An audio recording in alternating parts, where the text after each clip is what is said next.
Sit down, right there, don't go nowhere, little baby gon' shake that, little baby gon' shake that, little baby gon' shake that, little baby gon' shake that, shit, yeah, I like that, bring that, right here, sit that, right there, don't go nowhere, say yeah, I like that, bring that, right here, sit that, right there, don't go nowhere. We back with another reaction video. Today we are reacting to Stay Away, Crime and Psychology. Dumb killer gets caught on multiple cameras. Let's get right into it. On the night of March 28, 2019, in Columbia, South Carolina, this woman, 21-year-old Samantha Josephson, had just finished her degree in political science, so she and her friends were having a girls' night out to celebrate. They ended up at Bird Dog, a bar located in Columbia's Five Points Entertainment District. As the night wrapped up, Samantha was separated from her friends, so she decided to return home. She ordered an Uber and was captured entering a black Chevy Impala at 2:09 a.m. In the morning, her friends realized that she had not returned home, so they tried calling her, but received no answer. They also called Samantha's workplace, and it turned out that she had not shown up for her shift that day. With the help of Samantha's boyfriend, they then attempted to pinpoint her location through a tracking software that was installed on her phone. Based on her movement, it appeared that Samantha had hitched a ride from the bar, but at some point, her phone stopped tracking her location. They then decided to return to Bird Dog, where they asked the manager if they could review the bar's surveillance footage from the night before. After seeing that Samantha had entered an unfamiliar vehicle, the black Chevy Impala, her friends began to fear the worst. Her roommate immediately dialed 911. 911, what's the emergency? Hi, we were just going to call to let you know our friend is missing. I still want to make her missing person report. Yeah, it hasn't been like 24 hours or anything, but if we could go ahead and do that, like, that'd be really nice. Yeah, it don't have to be 24 hours if you report anybody missing.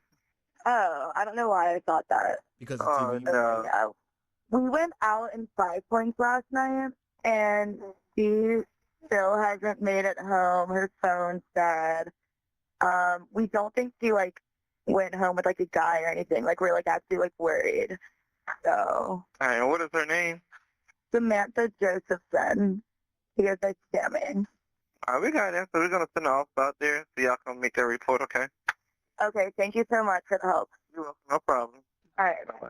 Police were dispatched to Samantha's residence, and after being brought up to speed, a missing persons investigation was launched. While reviewing the surveillance footage themselves, police noticed that the black Chevy Impala had actually been circling the area for about 15 minutes before picking up Samantha. Police suspected that a predator was at large, so they released a community-wide safety announcement and a be-on-the-lookout notice for both Samantha and the black Chevy Impala. 2 hours later, at 3:45 p.m., the Columbia Police Department was contacted by the Clarendon County Sheriff's Office in the town of New Zion. About 65 miles from where Samantha was last seen, turkey hunters had discovered a woman's body in a remote wooded area. Lacerations were found all over the body, including the head, neck, face, torso, leg, and foot. Due to these injuries, the body was unidentifiable, but was wearing the same clothes as Samantha in the surveillance footage. DNA samples were collected, and it was ultimately confirmed that the body was in fact Samantha. Chief Holbrook later told reporters that whoever had disposed of the body must have been familiar with the New Zion area, considering just how remote it was. Also, considering the severity of the injuries, the absence of blood on the ground indicated that this was unlikely to be where the murder took place. Police continued their investigation by looking into Samantha's bank records. They discovered that after Samantha's disappearance, there were multiple attempts to withdraw her money from ATMs located in Sumter, South Carolina. They obtained the security footage from the ATMs, and someone wearing a black hoodie, leather jacket, mask, and gloves can be seen attempting to use Samantha's debit card. The next transaction on the bank records led law enforcement to a Wendy's. This security footage captures the same person, now in the black Chevy Impala with a white sheet covering the back seat. Unfortunately, authorities were unable to identify who this person was, but they were now looking for a black male with a black hoodie, leather jacket, and a black Chevy Impala. 12 hours later, at 3:25 a.m. on March 30th, Officer Kraft of the Columbia Police Department spotted a black Chevy Impala 2 blocks away from 5 Points. He pulled the vehicle over, and when approaching the car, the smell of marijuana became apparent. What's going on, sir? You got your license? Got your license on you? I'm Officer Kraft, Columbia Police Department K9. Oh, no, sir, I don't got a license. No license on you. Why not? Who's smoking the marijuana? I had smoked some earlier, sir, when I was at home. All right, man, you got to step on out, man. All right. All right, here's the deal, man. I pulled your car over because it matches the suspect. Get your hand in your pocket. What are you, crazy? Get over here. Hey, get over here. Gotta take off. Go, we're running. Hey, I'm gonna release the dog. The car. I can't. I was just gonna see if he'll stop. Boy, why the hell would he stop? What? I don't give a fuck about his vehicle. None of this. I'm gone. But they're gonna catch this nigga. So it's just the nigga in me. It's a police chase. I gotta see a nigga take off. Great form, by the way. Bravo Mike wearing a gray sweatpants, gray sweatshirt. Walk him up. Doors blocked, 500 There's block. no way they catch this man on feet. Nunez, keep going. He's gonna be on your left. After a brief chase, authorities were able to apprehend the suspect, 24-year-old Nathaniel Rowland. I got him. Get on the ground. Stop me, man. I'm going to read your rights, sir, all right? You have the right to remain silent. Anything you say can will be used against the court of law. Do you understand these rights I've explained to you? Yes or no? You got anything else on you? You can't run when you smoke, can you? Oh, you definitely can run when you I knew he was going to run. Officer Kraft returned to the vehicle and was able to conduct a search based on probable cause. 10-4, I'm gonna go back to the car. During the search, he found a pink key labeled Room, a USB stick, and a pink iPhone. He suspected that these may have belonged to their 81, which is police code for missing person. Hey, do you know what kind of cell phone our 81 has? What one from that was reported today? I haven't heard anything about it. That's why I stopped it, because it matches the description. Okay. I'm finding the girl's cell phone and the girl's keys in the driver's seat. Yeah, that's a pink iPhone. Pink keys with a USB drive. Good for students. Right, yeah. And the keys labeled Room. Yeah. So it's kind of weird. They also found a large amount of blood in the back seat and trunk, along with blood-stained gloves, bleach, wet wipes, and an eviction letter. Kraft asked the passenger, Maria Howard, if she had noticed that there was blood in the back seat. Apparently, she didn't. Additionally, they discovered a footprint on the back seat window, and that the child safety locks on the back doors were activated, making it impossible to open the doors from the inside. Police declared the vehicle a murder scene, and it was sent to the crime lab for testing. Hey, man. You're not under arrest, okay? He's going to be detained. You're just being detained because the vehicle matches a suspect vehicle of a crime that committed earlier, okay? Nathaniel was arrested and charged for the murder of Samantha Josephson. Both him and the passenger, Maria Howard, were brought to the station for questioning. Nathaniel's clothes were collected and DNA swabs were taken for testing. Okay. You saw activity going on around your car. Okay. She bled in the back of your car. 21-year-old. 21-year-old girl. They got gold. Hard. Can see you on video picking her up. Lots of video. According to Nathaniel, on the night of Samantha's disappearance, he was at a party and let a friend borrow his car. However, he would not provide names or any other relevant details to corroborate his alibi. When confronted with the surveillance footage, he insisted that the person at the ATM and in the car was not him. He was adamant that he did not go to the 5 Points that night and never went to New Zion where Samantha's body was found. Be that as it may, Nathaniel actually grew up in New Zion and his parents still resided there, merely 1 mile from the body disposal site. So, there was a good chance that he was still familiar with the area. Victim was found deceased in a rural area, your neck of the woods, where you're from. But these observations weren't enough to prove that Nathaniel was guilty. Not long after this interview, the DNA results for the blood in Nathaniel's car confirmed that it belonged to Samantha. They immediately brought Nathaniel back to the interrogation room to confront him with the new evidence. The blood in your car is positive. It's her blood. Okay? So that means just because her blood is in my fight means I was the one that did it? I didn't commit the crime, sir. I did not kidnap or murder anyone. Unfortunately, Nathaniel does have a point here. The only evidence suggesting that he was in the Chevy Impala on the night of Samantha's disappearance is the low-quality security footage from Wendy's. So the detectives shifted their focus to Maria. Although she had told the officers that she never noticed the blood in the back seat, she later admitted that this wasn't true. Apparently, on the night of Samantha's disappearance, Nathaniel was at Maria's home. She went to bed at 1:30 a.m., but when she woke up in the middle of the night, Nathaniel was gone. At 5 a.m., Maria texted Nathaniel that she was going to be late for her shift at McDonald's if he didn't come back with the car soon. He eventually did, but she was about 40 minutes late to work. On the way to work, she noticed the blood in the back seat, and when she asked him about it, he told her to mind her business. After finishing her shift, she returned home and saw Nathaniel frantically cleaning the car with blue surgical gloves, bleach, and wet wipes. Later that night, Maria saw this clip on the news stating that Samantha Josephson had disappeared after getting in a car that looked exactly like Nathaniel's. Columbia police say surveillance video shows the 21. I'm confused. So is he an Uber or was he not an Uber? Like, I'm a little bit lost because, well, if it was back in the day before Uber like got super good, and they had like you gotta have your the code to get in the car and shit like that. But I mean, maybe. But nigga, if he was not the Uber and that's just the car that looked like your Uber, that's crazy work. 1-year-old getting into a dark car, possibly a Chevy Impala. A license plate number was not immediately available. Apparently, she didn't call the cops because she was scared of what might happen if Nathaniel found out. When asked why she initially lied about noticing the blood, she said that it was an accident and blamed it on being too tired to think straight. Since Nathaniel was at Maria's house following the crime, she agreed to a search of her residence. During the search, a double-bladed multi-tool with blood on it was recovered from the trash, along with a bunch of wet wipes, paper towels, and clothes covered in blood. The same clothes from the ATM footage. When inspecting the leather jacket, investigators noticed what looked like fingernail marks. This nigga in some Nike slides, bro.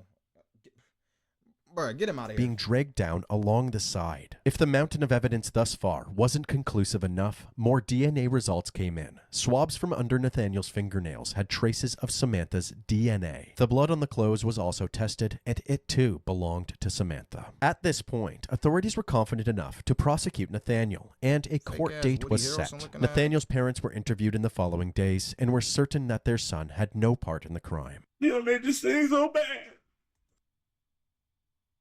I'm not trying to laugh. But he looked like the nigga from the meme, bro. Congratulations.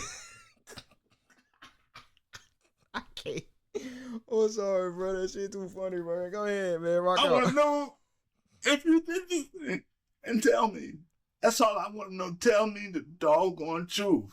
A tearful plea from Henry Rowland, the father of accused killer Nate Rowland. His parents say they were shocked to learn their youngest child is now charged in the death of Samantha Josephson, whose body was found less than 3 miles from their home. Nate's mother, Loretta, says her son is innocent. He is a very good young man. And when I talked to him, and I talked to him yesterday, and he told me, he said, that wasn't him. And I believe him. He said, that's not him. The couple's other son says Nate was not in the car that surveillance video shows the USC student getting into. My son was telling me that Nate passed out at a house party. Yeah. He checked his pockets when he woke up. He checked his pockets. He didn't have his keys. So he walked outside to try to find his vehicle. He found the vehicle, opened the door, seen his keys, and seen all the blood inside the vehicle. The family is not allowed to visit Nate, but this is what his father wants him to know. But if you didn't do it, I'm all out for you. You ain't got to worry about it. I'm behind you 100%. And I know he told me, he told my wife he didn't do it. And I know my wife ain't gonna lie about something like that. So I'm behind him 100%. But I can tell you one thing. Nigga, you see how he said he told your wife and not you? Because you know damn well if he would have told you, you ain't gonna believe it. Like, bro, like, get serious, bro. Of course my dude's gonna believe him. She cat. Big cat. My son is innocent. And I know that from the bottom of my heart. Whether it be denial or a genuine belief in his innocence, their plea hardly mattered at this point, as the evidence was quite damning. About a month and a half after Samantha's murder, the 2019 graduation ceremony at the University of South Carolina took place. There was an empty seat where Samantha would have been seated. Fellow Gamecocks, we must ensure that what happened to Samantha will never happen to any college student in the land or any person ever again. We'll ask, what's my name, before getting into any rideshare vehicle. That will certainly save lives. Class of 2019, on the count of 3 as a pledge. It was 2019 before. Yeah, see, Uber overly updated that. Now there's no way that's happening anymore. Prayfully. To ourselves for our personal safety and to honor Samantha Josephson. Why don't we repeat on the count of 3 all together? What's my name? My name is Samantha Josephson. 1, 2, 3. What's my name?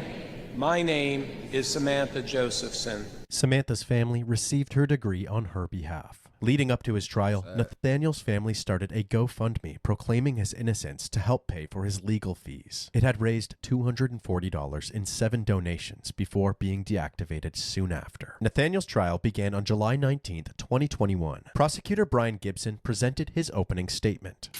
Ladies and gentlemen of the jury, March 28, 2019 was supposed to be a celebration. Samantha Josephson and friends were gathering together as a celebration of life. But what they didn't realize, what they could never have realized, is that the defendant, Nathaniel David Rowland, had his eyes firmly fixed on Samantha Josephson. He went on to show the 5 points CCTV footage of Nathaniel's vehicles circling around the area multiple times, seemingly waiting for the right time to strike, like a predator stalking its prey. Samantha mistook Nathaniel's car for her Uber and was trapped in the car with the child locks enabled. He told the court that Nathaniel viciously stabbed her to death and described the full extent of Samantha's injuries, painting a grim picture of how twisted Nathaniel must have been to commit such a horrific crime. Prosecutor Gibson also revealed that Samantha's and Nathaniel's phones were traveling together towards New Zion before the app on Samantha's phone stopped tracking her location. Nathaniel ultimately arrived in New Zion where he dumped her body. Gibson suggested that Nathaniel did all of this simply because he was desperate for cash after receiving the eviction letter that was found in his car. With all things being considered, the simple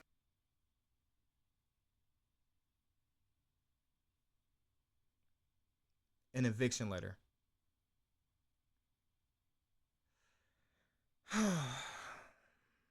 He's an idiot. simplest explanation is the truth. Not We before believe thinking, boy. that the simple explanation is that Nathaniel David Rowland kidnapped Samantha Josephson. We believe that the simple explanation is that Nathaniel David Rowland murdered Samantha Josephson. And ultimately, after you hear all of the evidence in this case, we'll be asking that you return a verdict of guilty of all counts, because he is indeed guilty in all counts. Thank you for your time. Thank you for your patience. During the defense's opening statement, defense attorney Alicia Good said that the investigators actually collected several foreign DNA samples from Samantha's body, but none of it belonged to Nathaniel. Ladies and gentlemen, I want you to hear this number again, and that is 0. That's the amount of DNA on Samantha Josephson's body that matches Nathaniel Rowland. 0. It's not on her clothing. It's not under her ripped and torn fingernails. It's not on her ankles. Ladies and gentlemen, there's 0 evidence that Nathaniel Rowland was the one that kidnapped and killed Samantha Josephson. That's for the camera. One of the key witnesses was Maria Howard. Maria gave a more detailed account of Nathaniel's suspicious behavior the day following Samantha's disappearance. According to her, when she asked where her work visor was, Nathaniel said he threw it away because it was covered in blood. And any further questioning regarding the blood was shut down. What did he tell you? It had blood on it. I'm gonna need you to repeat that. It had blood on it. He told you that the visor had blood on it? Yes, ma'am. What'd you ask him? Why would the hat have blood on it? And what'd he tell you? Mind my business. Mind your business. And what, if anything, did you notice about the car at that point? That it was like dry blood in the car, on the dashboard and beside the seats. And where else did you see blood? In the back seat. What did you do when you saw the blood? I asked him, why is it blood in the car? Did you hit a dog? And what did he say? Mind my business. Maria was then asked by the prosecutor why she did not think to call the police after seeing the news report about the investigation. Can you again explain to the jury why you didn't call the police then? Because I was scared. Scared of what? For my life and my child. No further questions, Your Honor. Another witness was a man named Oshimer Williams, the owner of a phone repair store named Cellular City. On March 29, 2019, the day after Samantha's disappearance, a man driving a black Chevy Impala came into the store to sell a pink iPhone. When Oshimer was inspecting the phone, he found it peculiar that the wallpaper was a Christmas photo of a white woman. They couldn't agree on a price, so the man left with the phone. After the news broke of Nathaniel's involvement, Oshimer realized that he was the man who had entered his store and immediately contacted the authorities. Were you working in your store on March 29th of 2019? Yes, ma'am. I remember, someone tried to sell me a phone that morning. Do you remember what the person was wearing when they came into your store? Yes, ma'am. I want to say he had a black hoodie on. Do you see the person who tried to sell you the phone in the courtroom? Yes, ma'am. Where is he? Yeah, right. What does he have on? In the blue shirt, tie. Please let the record reflect that he has identified the defendant, Your Honor. It does. Thank you, Your Honor. No further questions. Forensic specialist Thomas Beaver took the court through the many stab wounds that Samantha had sustained. He testified that she had been stabbed over 100 times. When she presented you, what was it that you saw that grasped your immediate attention? There were two things first. The first thing was that she had an extensive amount of insect activity on the surface of the body. And the second thing, pretty much at the same time, was that she had many stab wounds over the surfaces of the body. And you mentioned the number 100. Were you able to count the number of stab wounds as you observed Ms. Josephson's body? Yes, it's over 100, I think somewhere around 120. Dr. Beaver went on to say that Samantha had lost so much blood that he struggled to get enough blood for a routine testing. He also identified the murder weapon and presented it to the court. This knife has two blades, and they are relatively parallel. They are bent at the tip, and they're the size appropriate for the wounds that I saw. This is the weapon. The investigator who took pictures of Nathaniel after his arrest also testified. During cross-examination, she acknowledged that despite Samantha's fingernails being broken and having male DNA under them, there were no marks, scratches, or any other signs of a struggle on Nathaniel when he was brought into the station. But again, you don't see anything on him, right? In what terms? On his face, as far as scratches? As far as scratches, no, I do not. You don't see any marks? I do not see any marks on his Cuts? face. I do not see cuts on his face. Same thing with the arms? Same thing. Both sides? Correct. And his hands? Both Yeah, sides? correct. Thank you very much. I have nothing further. During the closing arguments, prosecutor Dan Goldberg summarized all of the evidence presented and ended his statement with a creative plea for a guilty verdict. Use your common sense to see a clear picture of what happened March 29th, 2019. The clothing, where the body was found, a mile from his house. All of the videos showing the Impala. Mountain Brook, all the trash is found there, the blood, the knife, all the things tying him to that location. The forensic analysis of the phones, the fingerprints, the autopsy.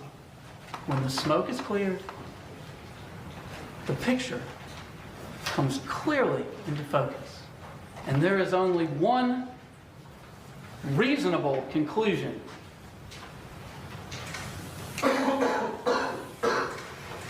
This nigga bought out, man, get the 21-year-old Samantha Josephson did not deserve this. She was a daughter, a sister, a friend, a girlfriend, and a future law student. Ladies and gentlemen, the state of South Carolina humbly asks that upon consideration of all the evidence, you return a verdict and you find Nathaniel Rowland guilty of murder, But your closing statement is guilty of kidnapping, and guilty of possessing a weapon. Thank you. get The rid of defense weapon. pushed Got back, rid of claiming his that the clothes. state's case was purely based on circumstantial evidence and that they were ignoring key facts to build a ludicrous narrative. Nathaniel Rowland did not have a mark on him. Not a cut, not a bruise. They checked him and nothing.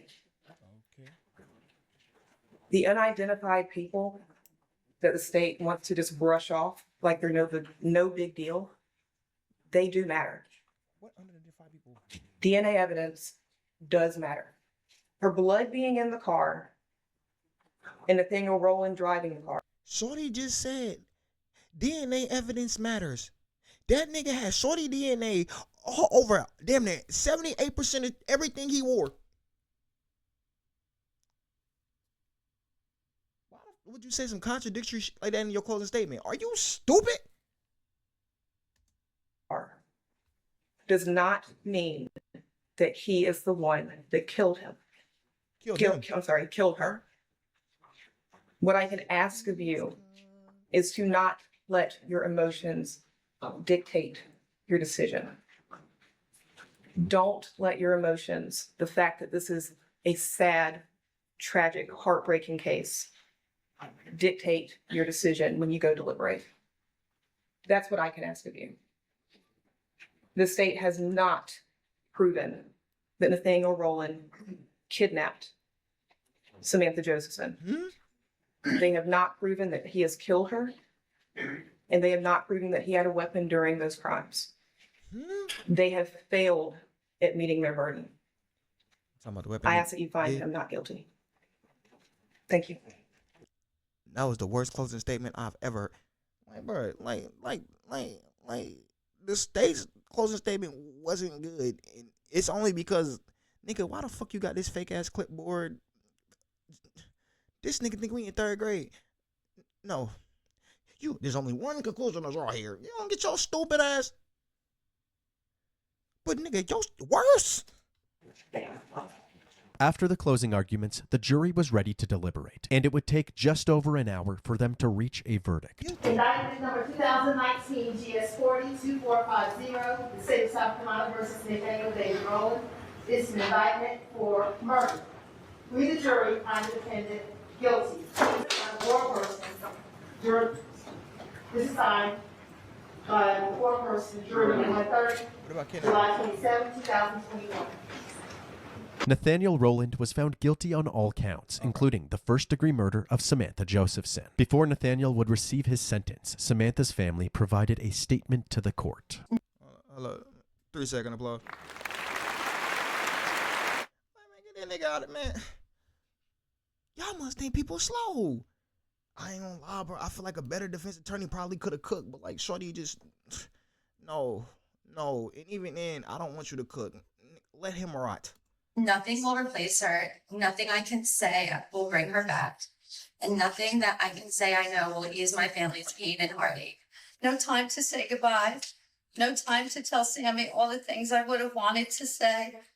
No time to kiss her Pamela. Nothing but memories can fill the emptiness of Sammy's passing. He is pure evil. I pray that he feels Samantha's pain. In here are over 90 impact statements of friends and family of how they've been devastated for the last 28 months. I have repeated nightmares and visions of him, the monster, stabbing her. I have visions of her taking her last breath. I only wish we could inflict the same or more pain he inflicted upon Sammy. Please, I beg you, please, give him life and never see the light. Nathaniel's mother was also given the opportunity to provide a statement, but the judge actually cut her off midway through after Judge, I ain't going. Nah, because I know what his mom gonna say. I still believe he didn't do it. I'm not trying to hear that shit. Sit it down. suggesting her son was innocent. The state had accused our son a crime that he didn't commit. You know, I'm not going to hear all right, any claim of innocence. Okay. He is guilty of murder, and I'm not listening to any claim of what he did not do. Come on now. But he's a loving child. He's a good person, very respectful, and respect others. And I thank the court. Thank you.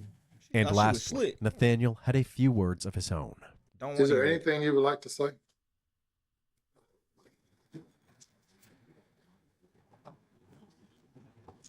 Your Honor,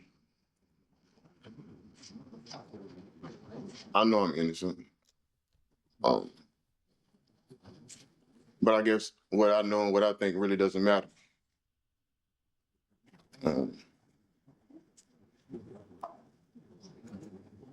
I just wish the state would have done more in finding out who the actual person was, instead of being satisfied with the With what? Evidence? Evidence? Evidence that you hid? Evidence? Huh? What? Like, don't allow him to speak. Nigga, this should be the moment in which you let family members slap the out of him. Respectfully. detaining me and proving my guilt. No, sorry for the loss I of life. feel like if they would have done further research in certain areas,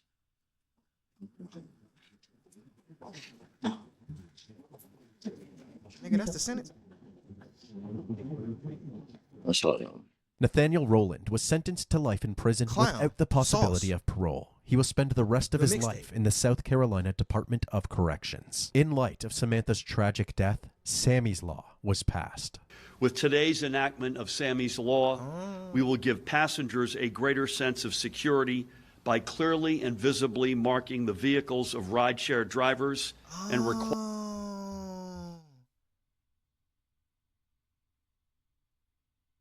Inadvertently, Sammy changed the world. That's why Ubers and Lyfts be having that sign. That's a horrible way to change the world. Damn. require drivers to post unique identifying materials so riders can confirm their driver's identity before stepping into the vehicle.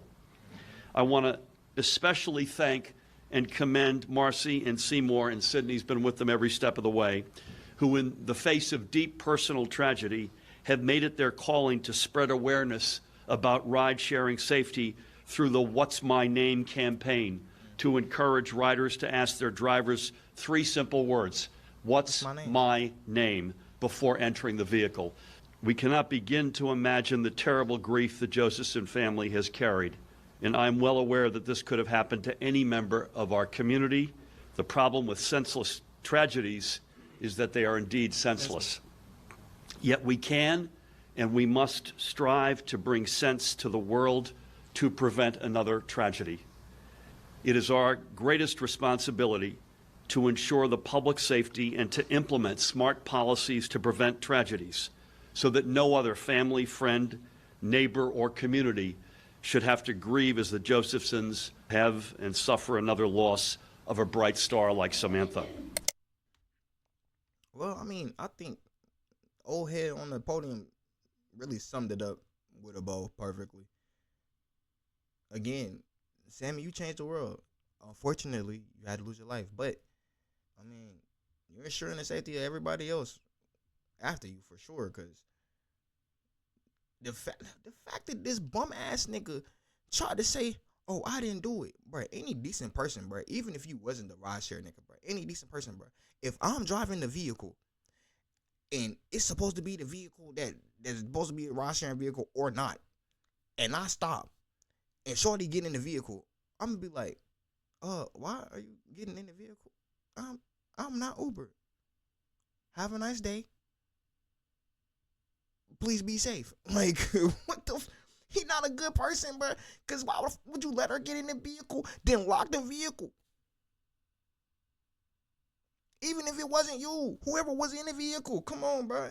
And then you trying to captain me like, bro, nigga, not slow.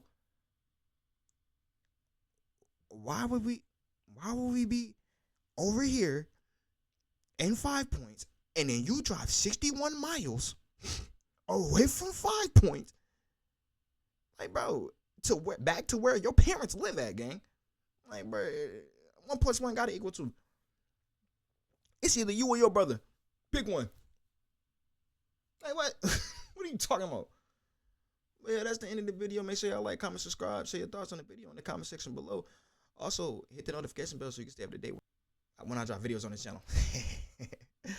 I'll catch y'all on the next one. Stay safe, y'all. I'm a cowboy, can't stop me, ain't to live is the common. All this pain got me feeling accomplished. See, these games turn me into a monster. Hey, I'm a cowboy, can't stop, I'm booked to live is the common. All this pain got me feeling accomplished. See, these games turn me into a monster. I'm a cowboy, can't stop, can't stop. Hey, all that pain got me feeling jaded. Many to roll when to make it. Feel plugged into the mix, but lagging out before the update. Drop back in, different times, same location.